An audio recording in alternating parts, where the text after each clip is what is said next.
there are 4 quadrants Q1, Q2, Q3, Q4. If we take 0, 90, 180, 270, 360, then first quadrant is below 90.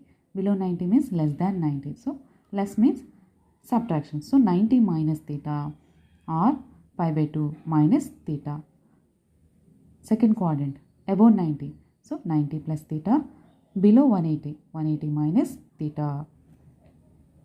Third quadrant above 180. 180 plus theta.